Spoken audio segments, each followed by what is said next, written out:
ওয়ামা খালাকতুল জিন্না ওয়াল ইনসা ইল্লা লিয়াবুদুন।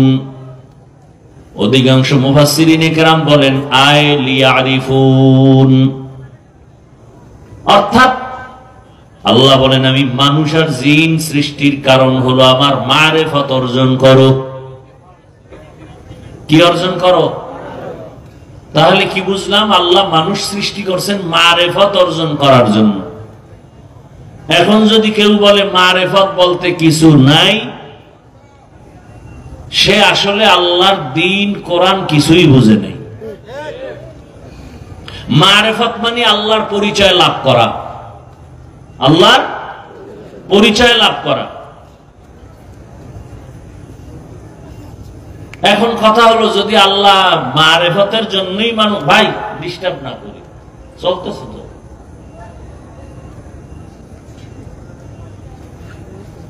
আল্লাহ যদি মারিফতের জন্যই সৃষ্টি করেন তাহলে ডাইরেক্ট বলতেন ওয়ামা খালাকতুল জিন্না ওয়াল ইনসা ইল্লা লিয়ারিফুন, ডাইরেক্ট বলতেন ইবাদতের জন্য বানাইছি। আবার ব্যাখ্যা করে বুঝান লাগে ইবাদত মানি হলো মারিফতের জন্য।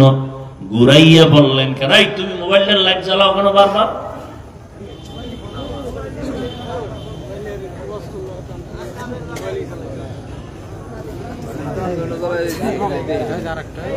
বিউটি পার্লারের সৌন্দর্যের কোন গ্যারান্টি আছে? এই মোবাইল নিয়ে কপালটা বাকিটাও ফুটতেছেন। মইরা যাবো, কথাগুলো মনে রাখেন। দুনিয়ায় আপনিও থাকবেন না, আমিও থাকবো না।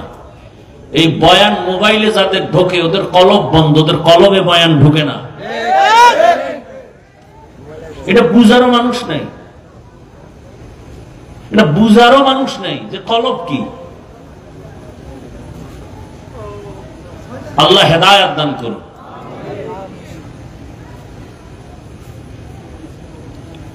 তো ডাইরেক্ট বললেন না কেন মারিফতের জন্য সৃষ্টি করেছি, ইবাদতের জন্য বানাইছি? এটার আবার ব্যাখ্যা করে বুঝাইলেন মারিফত কারণ কি। বলে মারিফত অর্জন করার জন্য ইবাদত লাগবে, ইবাদত ছাড়া মারিফত অর্জন হবে না। আমাদের সমাজে আমাদের দেশে বহু মারিফতের সম্রাট আছে, নামাজ জানে না, আউযুবিল্লাহ পারে না। এরা মুজাদ্দিদে জামান, ওলিকুল শিরোমণি, আউযুবিল্লাহ পারে না। মারিফতের পীর, মারিফতের সম্রাট। একজনে কয়টা মারিফতের সম্রাট না, মরার পথের সম্রাট। কি পথ? শরিয়াত রা মুকদ্দম দার আকনু মারিফত আজ শরিয়ত নিসতে বেরু শরিয়ত হো তরিকত হো তমামি হकीकत में মুহাম্মদ কি গোলামি। ইবাদত ছাড়া মারিফত অর্জন হবে। এখন জবাব নিতে থাকেন ইবাদত কি, ইবাদত কেন, ইবাদত কিভাবে। এই তিন কথার বয়ান করে মুনাজাত। ইবাদত কি, ইবাদত কেন, ইবাদত কিভাবে। প্রথম প্রশ্ন হলো ইবাদত জিনিসটা কি। সংক্ষেপ জবাব, মানুষ তার জীবনে আল্লাহর হুকুম বাস্তবায়ন করার নাম হলো ইবাদত। মানুষের জীবনে আল্লাহর হুকুম বাস্তবায়ন করার নাম বলেন ইবাদত। ইবাদত কেন? একমাত্র আল্লাহর পরিচয় লাভের জন্য। আল্লাহর এক নম্বরে পরিচয় হবে আমার আল্লাহর, আল্লাহর মুলাকাত। ইবাদত আল্লাহর মুলাকাতের জন্য ইবাদত করব এবং বিনিময় পুরস্কার পাবো আমরা, শান্তির স্থায়ী ঠিকানা জান্নাত। ইবাদত কেন করব? আল্লাহর মুলাকাতের জন্য। বিনিময় আমরা ফলাফল পুরস্কার পাবো জান্নাত। এই জান্নাতটা পাবো পরকালে, কিন্তু অর্জন করা লাগবে দুনিয়া নামক জায়গায় বসে। আর দুনিয়া মাজরাতুল আখিরা, আখিরাতের ফসল কামাই করার জায়গার নাম দুনিয়া। এখানে বৈশা আখিরাতের ফসল কিনো। বাজারে গিয়ে তুমি যদি ইলিশ মাছ কিনো, দুপুরবেলা ঘরের মধ্যে দুপুরের খানার সময় ইলিশ মাছ আসবে। তুমি যদি দুপুরে সকালবেলা বাজারে যা কিনা ঘরে নিবা, দুপুরবেলা তাই পাইবা। ঠিক দুনিয়াতে বান্দা তুমি যা আমল করবা, পরকালে তুমি তাই পাইবা। وَوُزِعَ الْكِتَابُ فَتَرَى الْمُجْرِمِينَ مُشْفِقِينَ مِمَّا فِيهِ وَيَقُولُونَ يَا وَيْلَتَنَا مَا لِهَذَا الْكِتَابِ لَا يُغَادِرُ صَغِيرَةً وَلَا كَبِيرَةً إِلَّا أَحْصَاهَا وَوَجَدُوا مَا عَمِلُوا حَاضِرًا وَلَا يَظْلِمُ رَبُّكَ أَحَدًا। হাসরের ময়দানে আল্লাহ সব সামনে দিবেন। বিন্দু থেকে বিন্দু কোনো অন্যায় যদি করো তাও দেখতে পাবা, কোনো গোপন করা হবে না। জীবনে ছোটখাটো নেক আমল করলো তা আমল নামায় আল্লাহ দেখায় দিবেন, কোনো জুলুমও সেদিন করা হবে না। আল্লাহর সাথে মোলাকাতের জন্য ইবাদত, বিনিময়ে পাবো জান্নাত। আর ওই জান্নাতটার টিকিট ওকে করতে হবে দুনিয়াতে বসে। দুনিয়া ছাড়া জান্নাত ওকে করা যাবে না, দুনিয়া ছাড়া আখিরাত কামাই করা যাবে না। ও আল্লাহর বান্দারা, ভালো করে বুঝো ইবাদত কিভাবে করব। একমাত্র শর্ত হলো মদিনাওয়ালা রসুলের আদর্শ অনুযায়ী। রসুলের আদর্শে হাসি দাও ইবাদত, রসুলের আদর্শ মতো কান্না করো ইবাদত, রসুলের আদর্শ মতে ব্যবসা করো ইবাদত, রসুলের আদর্শে তুমি ঘুমাও ইবাদত, রসুলের আদর্শ মতে খানা খাও ইবাদত, রসুলের আদর্শে নামাজ পড়ো ইবাদত। রসুলের আদর্শ ছাড়া তুমি নামাজ পড়বা, নামাজ হবে না। রসুলের আদর্শ বাদ দিয়ে জিকির করবা, জিকির কোনো ভ্যালু নাই। রসুলের আদর্শ বাদ দিয়ে তুমি মাদ্রাসা বানাও, কোনো সওয়াব নাই। রসুলের আদর্শ বাদ দিয়ে ঘুমাইবা, কোনো সওয়াব নাই। রসুলের আদর্শ ঠিক রেখা বাথরুমে যদি যাও সেটাও ইবাদতে পরিণত হবে। রসুলের আদর্শ মতে তুমি হাঁটো, সওয়াব। রসুলের আদর্শ এত পারফেক্ট এক আদর্শ। ও যুবক, আমি সারা বাংলাদেশে বলি 200 টাকা লাগবে হয়তো একটা 2 ফিট 3 ফিট পেস্টুন বানাইতে। পেস্টুন বুঝেননি? বুঝে না কি কয়, অন্য কিছু কয়। Banner, banner 2 feet 3 feet banner বানাও। 200-300 টাকা যদি খরচ হয়, বানায় বানায় বাজারের মোড়ে মোড়ে লাগাও।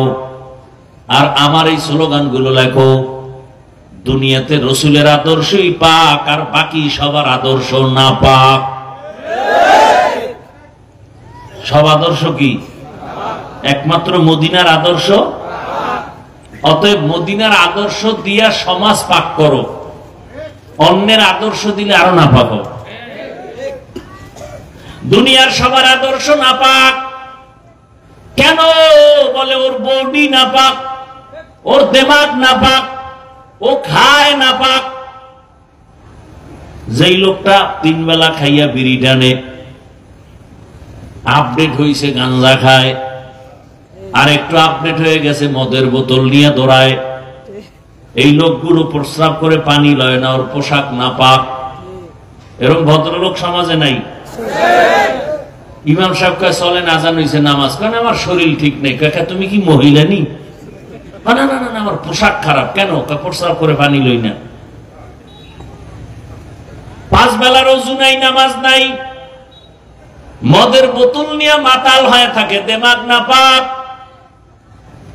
এরপরে সারা রাত ঘরের দরজা লাগাইয়া মোবাইলে গুনাহ দেখে, চোখের গুনাহ, জবানের গুনাহ, অন্তরের গুনাহ, হাতের গুনাহ। ওর দিমাগ না পাক, জিহ্বা না পাক, অন্তর না পাক, চোখ 2টা না পাক, ওর হাত 2টা না পাক। এমন না পাক ওয়ালারে যদি বলি সমাজটারে পাক করো, তো না পাক কেমন হবে অবস্থাটা? উদাহরণ দেই, একটা উদাহরণ। লঙ্গির মধ্যে গোবর লাগছে, গোবর। কি লাগছে? গোবর চিনেননি? আর এটা একটা বুঝাইতেছে, আপনি আবার লঙ্গিতে হাত দেন কেন? বুঝাইতেছি লঙ্গির ভিতরে কি লাগছে? এটা পাক না না পাক? এখন এটা পাক করা লাগবে না? কেমনে পাক করবেন? গোবরটাকে পাক করার জন্য কি লাগবে? মূল জিনিস কি লাগবে? পানি। আপনি অচেনা এলাকায় হঠাৎ গোবর লাগছে, পানি খুঁজতে খুঁজতে ঘাম ছুটে গেছে, পানি পায় না। একজনে আরে এত মাথা খারাপ করছো, পানি তো নিজের কাছেই আছে। আছে না? কি প্রস্রাব তো পানি। একজনে বুদ্ধি দিয়ে বাদ দে, গোবরের মতো না পাক, নিজের প্রস্রাবের পানি দিয়ে ধুইয়ালা। কি বুঝলেন? পাক হয়ে গেছে? বরং আগে যতটুকু নাপাক ছিল, প্রস্রাব দিয়ে ধৌত করার কারণে নাপাক আরো ছড়ায় গেল।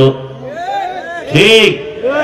সমাজের যেই লোকটা গাঞ্জা খায়, সুদ খায়, ঘুষ খায়, যেই লোকটা মদের বোতল নিয়ে চলে, নামাজ নাই, রোজা নাই, প্রস্রাব করে পানি লয় না, এরে যদি কেউ সমাজটারে পাক বানাও, সমাজ আগের তুলনায় আরো নাপাক হয়ে যাবে। ওয়াজ বুঝেননি? কি বুঝেন? খুব সতর্ক হয়ে যান, নাইলে বহু কপালে দুঃখ আছে সামনে। মরা লাগবে না, তোমার পিটায় মারবে। দুনিয়া চলে এখন পিটায় মারো, ওর কারণে আমার চান্দাবাজি ধান্দাবাজি হয় না। কে বাধা দেয়? অমুক কাউরে মাইনাস কর। তোমারে মারার জন্য শত্রু লাগবে না, তোমার দলের বন্ধুই যথেষ্ট। আল্লাহ হেদায়েত দান করেন। একটা আঙ্গুলের টিপের কত দাম! পুরো দুনিয়াটা কিনে ফেলা একটা টিপ দিয়ে। দস্তখত পারে না, এই লোক যদি বাড়ি কিনতে যায় কি দিবে? টিপ। এটার নকল চলে? টিপ দিয়ে স্টাম্পে বুঝাইছে, স্টাম্পে লেখা আছে, দলিল আছে, এখানে পুরা বাড়ির মালিক আমি। তোর তুই যে মালিক, প্রমাণ খাইছে টিপ। এই টিপটা জায়গা মতো দিও, নাইলে উল্টা বাইর খাবা। কত পায়খানা খাইতে খাইতে এখনো মন চায়, আর কত? তুমি এমন কাউকে টিপ দিও না যে তোমার টিপের বাহাদুরিতে আমার দেশের বোনকে দর্শন করবে। তুমি এমন কাউকে টিপ দিও না যে তোমার টিপের পাওয়ার পাইয়া আমার দেশের মানুষকে পাথর দিয়া মেরে ফেলবে। এমন কাউকে, এই টিপটার দাম আছে। নাপাক ব্যক্তিকে বইল না সমাজ পাক করো, সমাজ আরো নাপাক হবে। আল্লাহ বুঝার তৌফিক দান করে। তাআওয়ানু আলাল বিররি ওয়াত তাকওয়া ওয়া লা তাআওয়ানু আলাল ইসমি ওয়াল উদওয়ান। ভালোর সহযোগী হও, গুনাহের অন্যায়ের সহযোগী হইও না। এই একজনে চুরি কইরা যেই অপরাধী, আর একজনে চুরির মাল দেখায় দিছে, সেও সমান অপরাধী। কি বুঝেন ভালো করিয়া? এরে আল্লাহর বান্দারা, যুবক, অন্তরের মধ্যে আমার এই কথাটা ভালো করে ঢুকায় নাও। পারলে নেক আমল করো, না পারলে চুপ থাকো, গুনাহ করিও না। পারলে নেক আমল করো, না পারলে চুপ থাকো, গুনাহ করা যাবে না। পারলে কারো উপকার করো, না পারলে চুপ থাকো, কারো ক্ষতি করা যাবে না। পারলে কারো প্রশংসা করো, না পারলে চুপ থাকো, কারো বদনাম করিও না। এর জীবনের বড় ওয়াজ। আর কোন ওয়াজের দরকার নেই, আর কোন ওয়াজের দরকার নাই। পারলে নেক আমল করো, সওয়াবের কাজ করো, গুনাহ করিও না। পারলে কারো উপকার করো, না পারলে চুপ, কারো ক্ষতি করিও না। পারলে কারো প্রশংসা করো, না পারলে চুপ থাকো, কারো বদনাম বলিও না। এর থেকে আর কোন বড় ওয়াজ আসেনি? মানি না, এই জন্য আমগো হুজুর গো ওয়াজ করতে করতে জীবন শেষ, কিন্তু ফলাফল দুর্বল। মানলে তো এত ওয়াজ লাগতো না।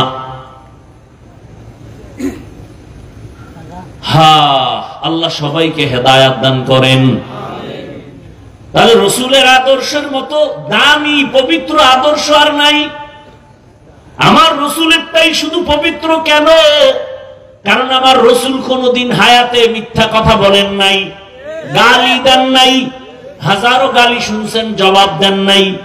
আমার রসুল পবিত্র, কারো ক্ষতি করেন নাই, হাতের দ্বারা ক্ষতি করেন নাই, চোখের চাহনি দিয়ে কারো ক্ষতি করেন নাই, জবানের কথার দ্বারা কারো ক্ষতি করেন নাই। নবীজি আমার এত পবিত্র, আমার নবীর চেহারার দিয়ে তাকাইয়া বহু বিধর্মী কালেমা পড়েছে আর বলছে এই লোকটার চেহারা দেখলে মনে হয় সে মানুষের বন্ধু, দুশ্মন নয়। আর আমরা ঘরে বসে বসে মানুষের কল্পনা করি কার ক্ষতি করা যায়, অথচ ইসলামের আদর্শ কত সুন্দর। ইসলাম ছাড়া এই জমিনে কোনোদিন কেউ শান্তি দিতে পারবে না, কোনোদিনও না, কসম আল্লাহ। শান্তির একমাত্র ঠিকানার নাম ইসলাম।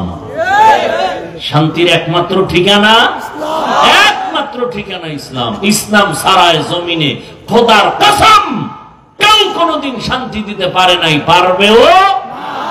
চাপাবাজি করতে পারবে, শান্তি দিতে পারবে না। শান্তির জন্য কোন পদ্ধতি নাই, একটাই পদ্ধতি, কি? ইসলাম। এছাড়া শান্তির কোন পথ নাই।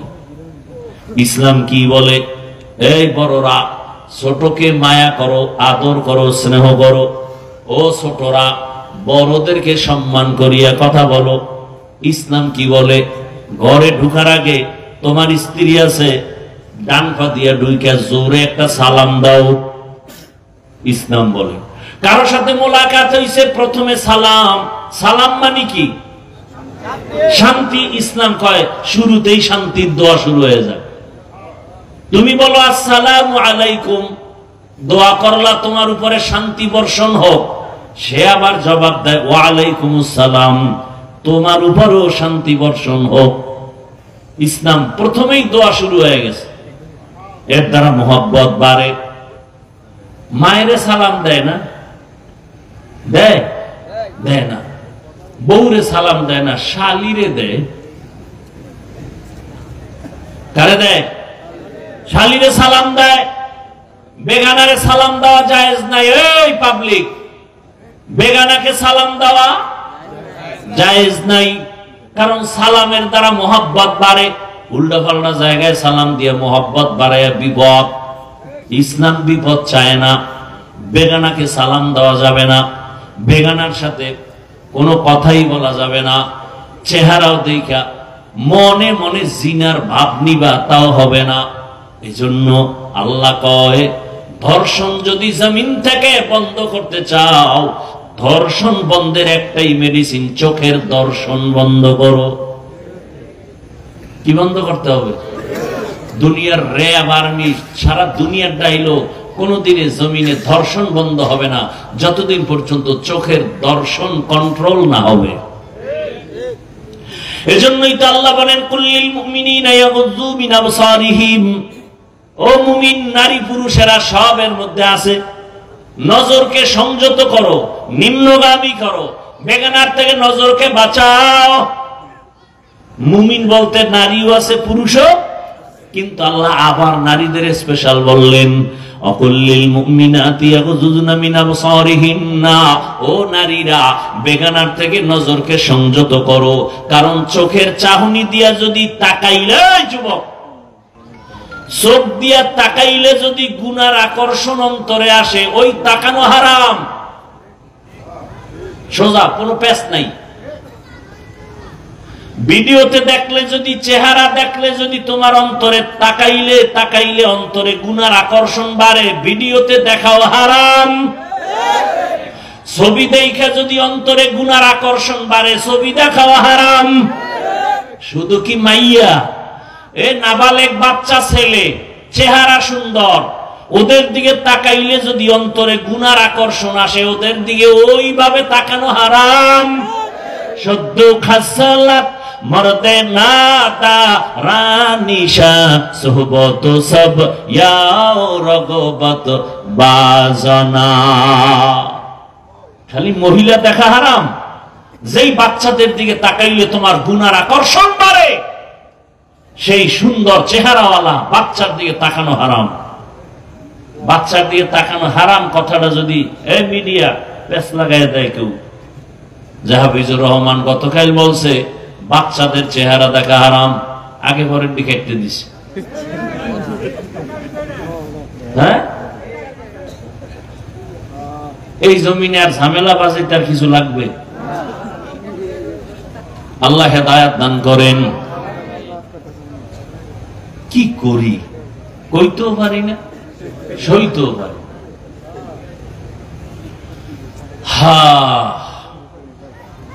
এই জন্য ঘোষণা দিছি, যদি আমার বয়ান কাইটা কুইটা কেউ ছাড়ো, ওই দিন থেকে মিডিয়া বন্ধ। পরের দিন আর মিডিয়ায় আর করবো না, বয়ান লাগবে না। আমার মিডিয়া দরকার নেই, আমার আল্লাহ দরকার। দেখো না, সব এত চিল্লাই মোবাইল নিয়ে, একজন বক্তাও চিল্লাইব, কেউ চিল্লানোর দরকার। আমি চিল্লাইতেছি কেন? আমি মানুষ হইতে পারি না, আমি একটা অমানুষ। বক্তা হওয়া এটা কিছু না, এটা একটা হালকা। মাওলানা হওয়া সহজ, পীর হওয়া সহজ, বক্তা হওয়া সহজ, মানুষ হওয়া কঠিন। এই জন্য আমি বক্তা হইছি ঠিক, কিন্তু মানুষ হইতে পারি না, একটা অমানুষ হয়ে বয়ান করতেছি। মানুষ হইলে তো তোমাকে তাল মিলাইতাম, যাই তাড়াতাড়ি এদিকে টাকা ছবি উঠা। সব একদিকে, আমি উল্টা, মানে কি সব মানুষ, আমি অমানুষ, আমি মানুষ হইতে পারি না। মূল ঝামেলাটা এখানে। মানুষ হইতে পারলে তাহলে আমি কেন সবার সাথে একসাথে তাল মিলাইতে পারি না? কেন আমার মোবাইলে আমি ফেসবুক চালাই না? কেন আমি এর বিরুদ্ধে বলি? একটা বয়ান আমার নাই যেখানে মোবাইলের বিরুদ্ধে বলি না। মানুষ অতিষ্ঠ,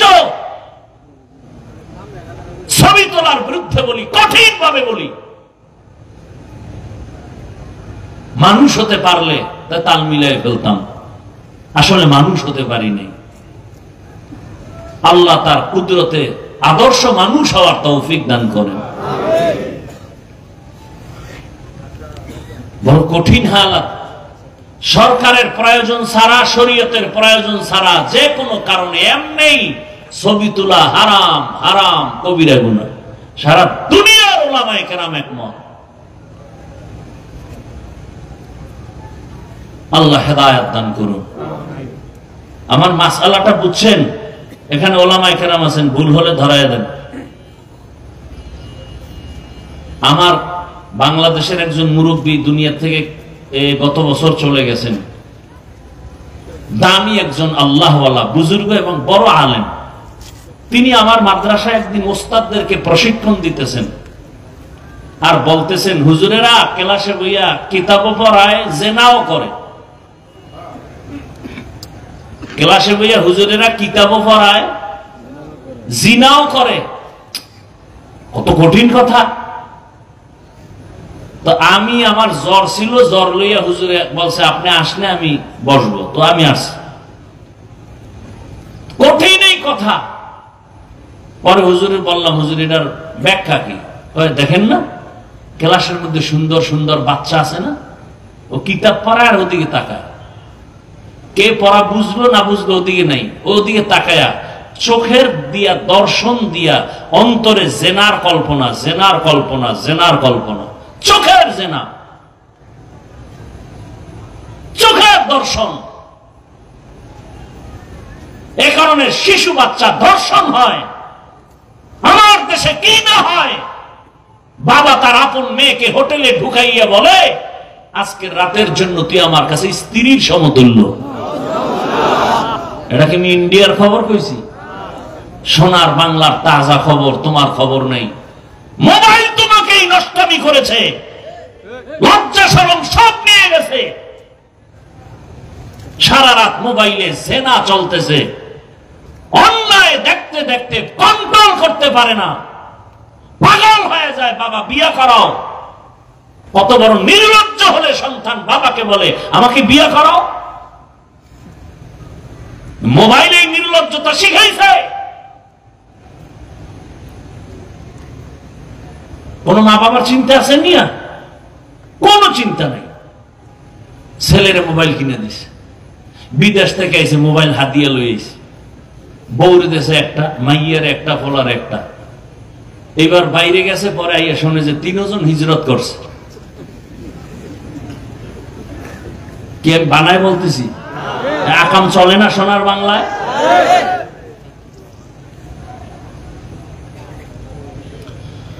হারে মালিক, কত বাবা কান্দে আমাদের কাছে আইসা, আমাকে আকাম করেছেন না, কাম শেষ।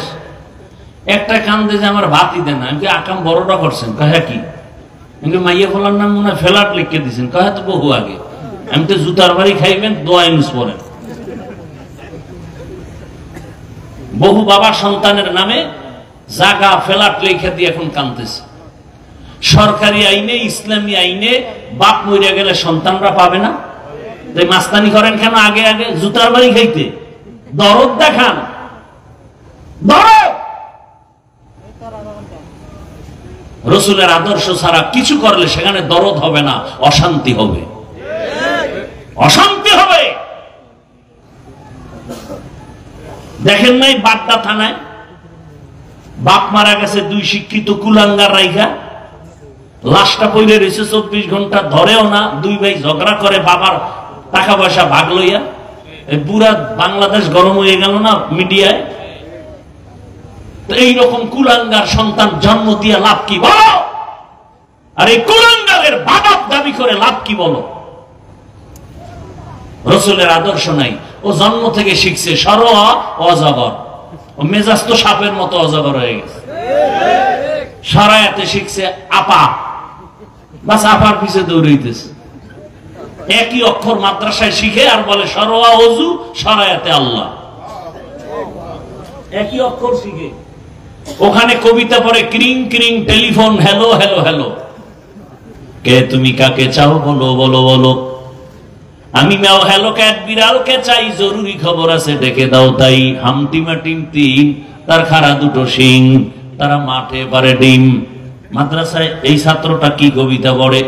বলে কিতাবটা ধইরাই পড়ে, রব্বি জিদনি ইলমা, রব্বি জিদনি ইলমা।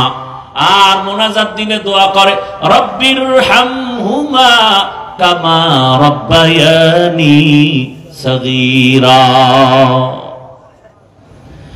রসুলের আদর্শ। ও আমার কলিজার যুবক, এতক্ষণ আমি কষ্ট করে কথা বলতেছি, একবারও কিন্তু বলি নাই তোমরা টুপি লাগাও, আমার মতো হুজুর হও, তাবলিগে যাও, পীরের কাছে যাও, মাদ্রাসায় যাও, স্কুল ছেড়ে দাও, চাকরি ছেড়ে দাও। একবারও কিন্তু বলি নাই, বলবো না, কোনো ভয় নাই।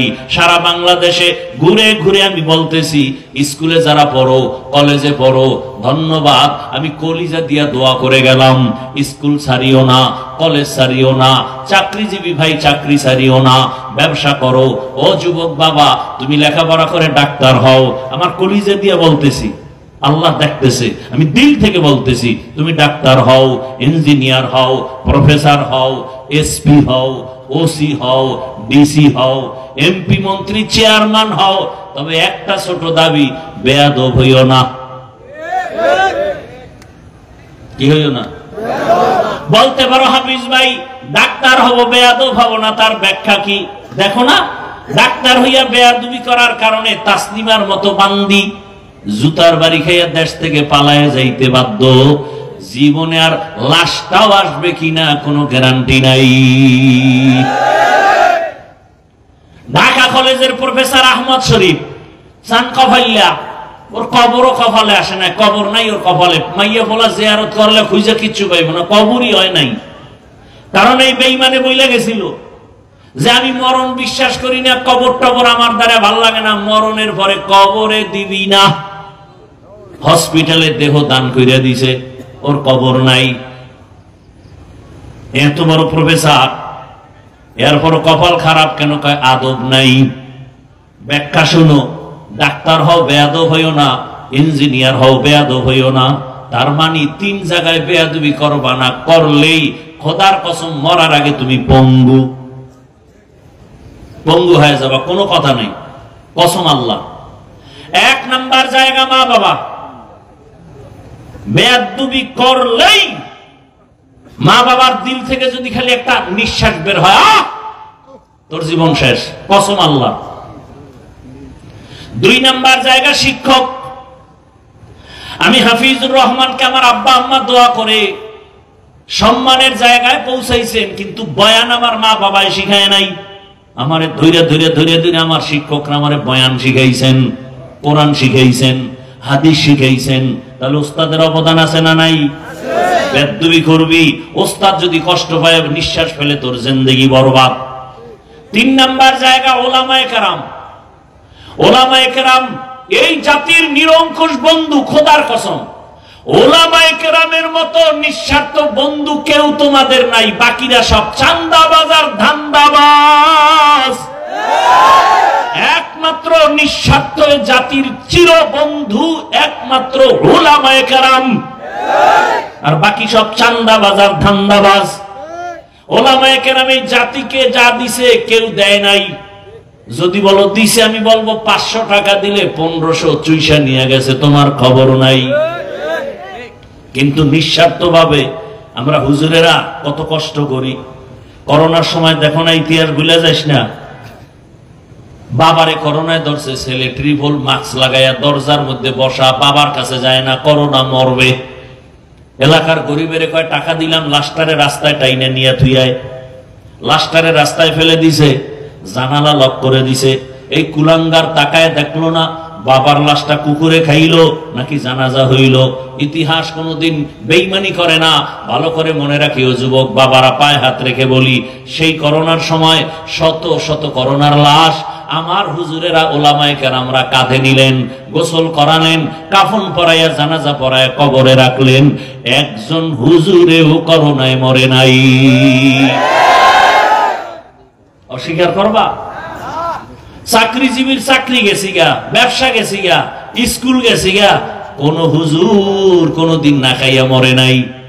চাকরি বন্ধ, ব্যবসা বন্ধ, ফ্যাক্টরি বন্ধ, স্কুল বন্ধ, কলেজ বন্ধ, কোরআনের মার্কাজ মাদ্রাসা বন্ধ হয় নাই। আর কেমনে বুঝাবো তোমাদের বলো? ওলামায়ে কেরাম এই জাতিকে যা দিছে কেউ দেয় নাই। তুমি মানো আর না মানো, তোমার সাথে আমি তর্ক করব না। এই যে জুলাই অভ্যুত্থানের আন্দোলন বলো, ওলামায়ে কেরাম ছাত্ররা মাঠে না নামা পর্যন্ত সফলতা আসে নাই। কিন্তু হুজুরগো নামও নাই, নিতেও মনে করে উজু করা লাগবে। কত বড় নিমক হারাম! আর আমরা হইলাম আর এক অকৃতজ্ঞ, সুযোগ পাইয়াও আমরা ওলামায়ে কেরাম এক হইতে পারি না। বরং স্টেজে উঠে গালি দেই হুজুর হুজুরে রে। আর এমন এক চক্র পেছনে কাজ করে, কোটি কোটি টাকা শুধু ব্যয় করতেছে আলেম যেন এক না হয়। এই এক না হওয়ার জন্য কোটি কোটি টাকা ব্যয় হইতেছে এখন। এবার বুঝেন কি হালাত। কারণ এই সময় যদি আজকেও যদি সব আলেম এক হয়, বাংলাদেশে কোন নাস্তিক কোন বেঈমান আলেমদের অনুমতি না নিয়ে কথা বলার সাহস পাবে না। আপনার মানতে কষ্ট হয়, বিশ্বাস করতে কষ্ট হয়, আপনি স্টাম্প নেন। আমার কথা যদি বাস্তব না হয়, আমি ওয়াজের ময়দান থেকে বিদায়। আজ সব আলেম একক, সামনে কদম দিতে হলে আলেমের অনুমতি নিতে হবে। আল্লাহ হেদায়েত দান করুন, আল্লাহ হেদায়েত দান করুন। এই এক ওয়াজে বলছি না যে চরমোনাই আর জামাত ইসলামী জীবনে এক হওয়ার কল্পনাও তো করা যায় না। তারা একটা লাইনে শুনতেছি আসবে আসবে, কিন্তু যাদের নিয়ে চিন্তা করি নাই আজকে তাদেরই নিয়ে টেনশন বেড়ে গেছে। আজকে তাদেরকে নিয়ে টেনশন। আল্লাহ হেদায়েত দান করুন।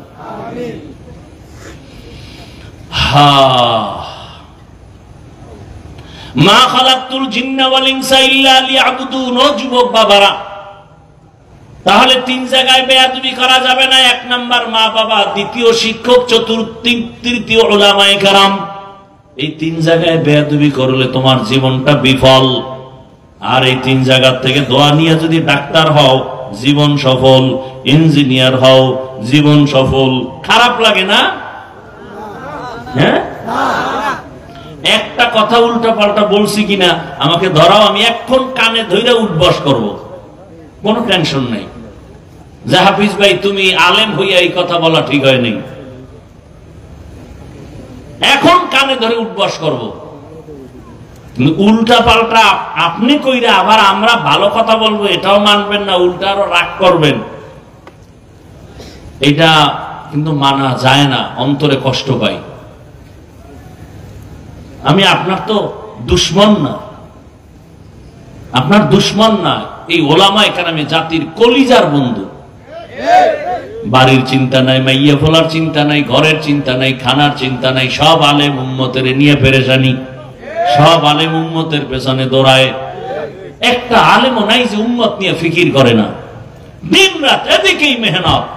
হয়তো আপনাকে নিয়ে করে না, একদল আপনাকে নিয়ে করে, আর একদল হুজুরের আপনার বাচ্চাকে মানুষ বানাবার ফিকির করে। হার লাইনে খেদমত চলতেছে, কি স্বার্থ? তুমি আমাকে টাকা দাও, কিসের টাকা দেন? সরকারি বেসরকারি চাকরি করে, 8 ঘন্টা ডিউটি, নিম্নে বেতন পায় 20,000, হারাম খায় আরো কত টাকা, আর 24 ঘন্টা ডিউটি করে একজন ইমাম, তার বেতন মাত্র 5-7 হাজার টাকা। কি দেন আলেমকে? গালি ছাড়া, বিরোধিতা ছাড়া কি দেন? রিজিকের চাবি যদি কারো হাতে থাকতো, হুজুরকে আগে না খাওয়া মেরে ফেলাইতো। আল্লাহ হেদায়েত দান করে। আর কেমনে বুঝায়? আগুন পানি যেমন এক হয় না, ইসলামের মধ্যে কোনো রাজনীতি নেই। অথচ ফাইনাল কথা, ইসলামে রাজনীতি নাই, তার মানে হলো কোরআন শরীফ এই দিক থেকে দুর্বল। ইসলামটা সব দিক থেকে কমপ্লিট, রাষ্ট্রের ব্যাপারে ইসলামটা দুর্বল, তাই না? কি আপনারা কি বলেন? কোরআন শরীফ দুর্বল না? ইসলাম দুর্বল না? তো কেন বলেন রাজনীতি নাই? সুলাইমান নবী গোটা দুনিয়ার শাসন করেন নাই? কোরআনে সে ঘটনা নাই? ইউসুফ নবী মিশরের অর্থমন্ত্রী ছিলেন না? সূরা ইউসুফে ঘটনা নাই? জুলকারনাইন বাদশা গোটা দুনিয়া শাসন করেন নাই? সূরা কাহাফে ঘটনা নাই? মদিনার রাসূল মদিনার রাষ্ট্র চালান নাই? কেন বলেন রাজনীতি নাই? বরং বলেন পৃথিবীতে রাজনীতি মানেই হলো পবিত্র রাজনীতি, আর সেটা হলো ইসলামী রাজনীতি। যে রাজনীতিতে আল্লাহর দ্বীন নাই, রাসূলের আদর্শ নাই, সেটা রাজনীতি না, সেটা দুর্নীতি। আর একমাত্র পবিত্র রাজনীতি ইসলাম। আপনি করেন না, আপনাকে গালি দেওয়ার কোনো অধিকার নেই, কিন্তু বিরোধিতা করলে আপনাকে ছাড় দেওয়া হবে না। নামাজ পড়েন না, আপনাকে গালি দেওয়া যাবে না, কিন্তু নামাজের বিরোধিতা করলে আপনাকে ছাড় দেওয়া হবে না। নামাজ পড়েন না, কোনো দ্বন্দ্ব নাই, কিন্তু বিরোধিতা করলেই কিন্তু আমরা রেডি। নামাজ পড়েন না, আপনি মুমিন, বিরোধিতা করবেন বেঈমান। দাড়ি রাখেন না, আপনার সাথে ঝগড়া নেই, আপনি মুমিন, বিরোধিতা করবেন আপনি বেঈমান। তখন আর আপনার সাথে সালাম হবে না, ভালো করে বুঝবেন। পর্দা করেন না, আপনার সাথে কোনো দ্বন্দ্ব না, আপনি মুমিন, মনে আগ্রহ আছে করব। বিরোধিতা যদি করেন আপনার সাথে, আর ইসলামের লাইনে কোনো লেনদেন নাই, কথা নাই, সালাম কালাম বন্ধ, আপনি ঈমানই নাই। আপনি ইসলামী রাজনীতি করেন না, কোনো দ্বন্দ্ব নেই আপনার সাথে, কিন্তু বিরোধিতা করলে আপনার ঈমান নাই। খুব কঠিন কথা। আল্লাহ হেদায়েত দান করেন। ভাইরা আমার, আমি কোন দলের বিরুদ্ধে বলছি? বলেন, স্কুলের বিরুদ্ধে বলছি? বরং আমি আমার মতো এরকম আর কোন বক্তা বলছে কিনা জানি না যে স্কুলে পড়ো সারিও না, কলেজে পড়ো সারিও না। আমি কলিজা দিয়ে বলে গেলাম ওই লাইনে থাকো। আরে আমাদের দিকে আবা কেন? আমাদের লাইনে যা আছে এটি তো ট্যাকেল দেওয়া যায় না, তোমরাই আবার হুদা ভিড় করার দরকার কি? বরং আমার দেশে ডাক্তারের অভাব, ইঞ্জিনিয়ারের অভাব, প্রফেসরের অভাব আছে। আদর্শ প্রফেসর নাই, আদর্শ ডাক্তার নাই, আদর্শ ইঞ্জিনিয়ার নাই, আদর্শবান এসপি নাই, ওসি নাই, এসি নাই, এমপি নাই, চেয়ারম্যান নাই। আজকে যদি আদর্শ ডাক্তার হয়, ইঞ্জিনিয়ার হয়, ওসি হয়, ডিসি হয়, আমাদের ওয়াজ লাগবে না। সোনার বাংলা ঠিকই সোনার বাংলা হবে, জান্নাতের বাগান হবে। ওয়াজ মাহফিলের জন্য কোন সুদখোর থেকে পারবে পারমিশন নিতে হবে না।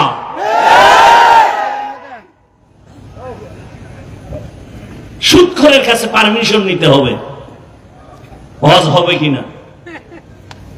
আল্লাহ হেদায়েত দান করুন, আল্লাহ হেদায়েত দান করুন, আল্লাহ হেদায়েত দান করুন। তিন জায়গায় বেয়াদবি করা যাবে না। ও পর্দার আড়ালের আম্মা জানেরা, বোনেরা, আপনাদের জীবন কত ধন্য রে আম্মা জান। আপনাদের সন্তানদেরকে ডাক্তার বানাইয়েন, দোয়া করে গেলাম। তবে অনুরোধ, আদর্শ ডাক্তার বানাইয়েন, বেয়াদব বানাইয়েন না। আপনার সন্তানের আচরণে কোনোদিন যেন কোনো আলেম কষ্ট না পায়, আপনার সন্তানের আচরণে কোনো ওস্তাদ শিক্ষক যেন কষ্ট না পায়, আপনার আচরণে যেন কোনোদিন আপনার মা বাবা কষ্ট না পায়। এমন একটা সন্তান রাখবেন যে সন্তান ডাক্তারি করবে, কোরআন পড়বে, নামাজ পড়বে, মা বাবার জন্য দোয়াও করবে। আম্মা জান, আপনার মতো কত ভালো মায়ের সন্তান এখনো আছে। আপনার মতো মায়ের থেকেই তো ভালো সন্তান আসছে। আপনারা তো নবীদের মায়ের মতোই মা, আপনারা তো সাহাবায়ে কেরামদের মায়ের মতো, আপনারা তো খাদিজা রাদিয়াল্লাহু আনহার মতো, আপনারা তো আয়েশা রাদিয়াল্লাহু আনহার মতো, আপনারা তো ফাতেমা রাদিয়াল্লাহু আনহার মতো নারী। এরে আম্মা জান, এই এলাকায় আপনার মতো কত নারী বেপরদায় চলে না, স্বামীর মাল নষ্ট করে না, মোবাইলে সময় নষ্ট করে না, 5 ওয়াক্ত নামাজ পড়ে। ও আম্মা, আপনি কেন পারেন না?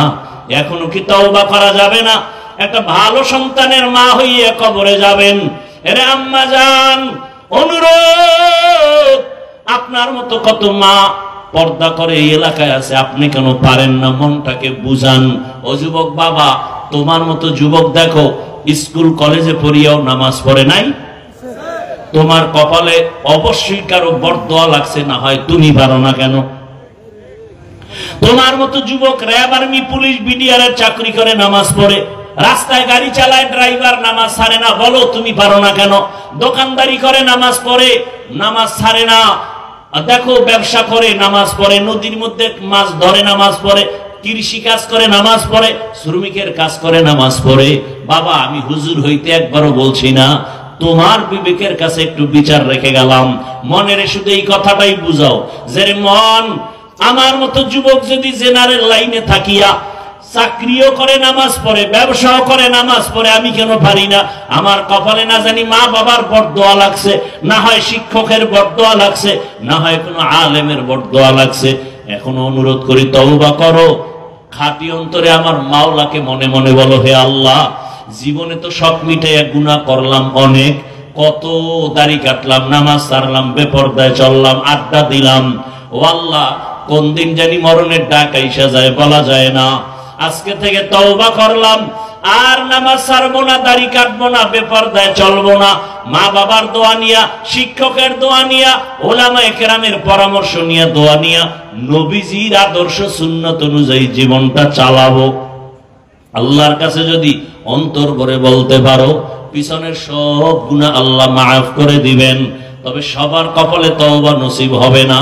ওই যে শুরুতে বলছিলাম, আবু জাহালের মতো কত বড় বেঈমান আমার নবীরে দেখলো, বয়ান শুনলো, কালেমা পড়লো না। আর ওমরের মতো 27 বছরের সন্তানটা আমার রসুলকে জবাই করতে গিয়া কালেমাওয়ালা হয়ে গেল। জানি না এই ময়দানে কার কপালটা ওমরের মতো কবুল হয়ে যাবে। আল্লাহর কাছে বিনয়ের সাথে তওবা করো।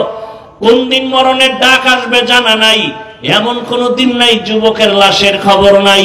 আল্লাহর কাছে তওবা করো মনে মনে। চাকরি থাকার যাক, আর নামাজ ছাড়বো না, ব্যবসা করি নামাজ ছাড়বো না, চাকরি করি নামাজ ছাড়বো না, লেখাপড়া করি, ডাক্তারি পড়ি আর যাই পড়ি নামাজ ছাড়বো না, বেপরদায় চলবো না, দাড়ি কাটবো না, মা বাবার সাথে বেয়াদবি করবো না, ওলামায়ে কেরামের পরামর্শ দোয়া নিয়া, শিক্ষকের দোয়া নিয়া, নবীর আদর্শ মেনে চলবো। তওবার মতো যদি কারো অন্তর তৈরি হয়, মুনাফিকি অন্তরে না থাকে, খাঁটি তওবার নিয়ত যাদের আছে, দুটো হাত আমার আল্লাহকে দেখায় দাও। আয় আল্লাহ, হাতগুলো কবুল করে নেন, তওবা কবুল করে নেন, তওবার উপরে মজবুত হইয়া চলার তৌফিক দান করেন, আমিন।